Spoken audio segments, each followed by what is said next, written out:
Today, we're talking about how litigation works in sexual assault lawsuits.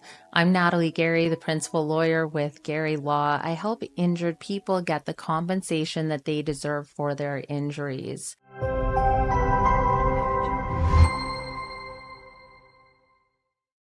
Let's get into this topic today. We're breaking down the steps involved in bringing a sexual assault lawsuit in the civil context. So this is not the criminal process. That's a different procedure altogether. But today we're talking about the civil process for doing that. Let's start with the initial steps. First of all, you would be hiring a lawyer. The first step is to hire a lawyer who will represent your interests. That lawyer will then look at drafting a demand letter. So your lawyer can draft for you a demand letter outlining the allegations against the perpetrator and suggesting a monetary award to settle the matter.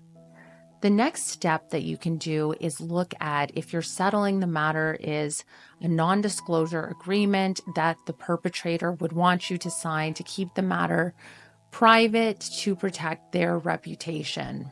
In this case, you would be agreeing not to discuss the case publicly. It can increase your monetary recovery, but some survivors do prefer to take the matter to court rather than settle privately. If you decide to go with the court proceeding, then the first thing to do is the statement of claim. This is where your lawyer will draft up the allegations into the legal document that starts your lawsuit. If you and the perpetrator can't agree on a settlement, then your lawyer will go ahead and file that statement of claim with the court to officially start the lawsuit. The next step is the discovery process. So I have a specific video going through in more detail what discoveries are so that you can understand that process, and it will be linked below. But in brief, during discovery, both sides are questioned under oath and evidence is presented from both sides.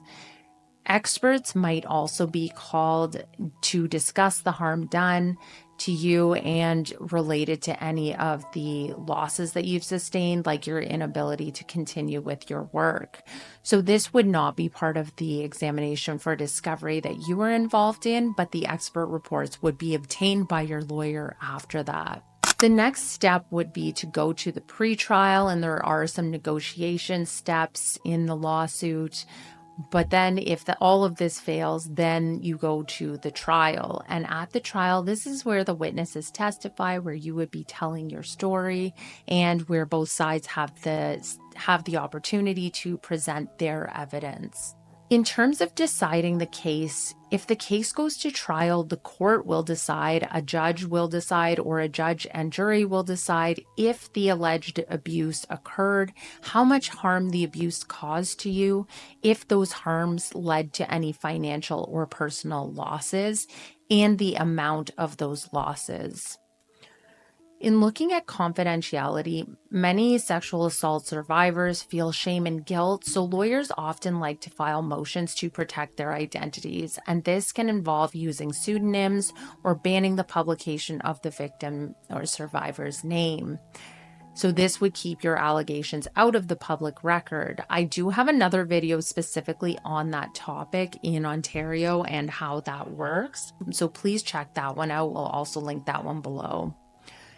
In considering whether you should settle, most sexual assault lawsuits are settled before they reach a judge and jury hearing or go to trial.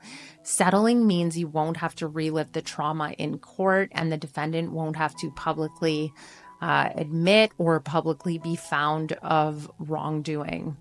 In looking at confidentiality agreements, if you do decide to settle, then usually the settlement will include a confidentiality agreement and may include a non-disclosure agreement.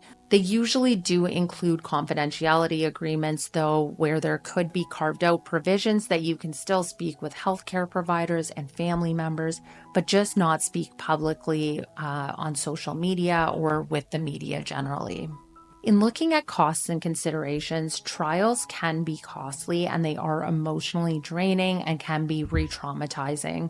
So it's important to consider your reasons for filing the lawsuit. Your lawyer can help you to weigh the pros and cons of settling versus going to trial. If you have more questions or need advice, then I can be reached at the contact information below. If you have more questions, feel free to leave a comment on this video and I will do my best to address them.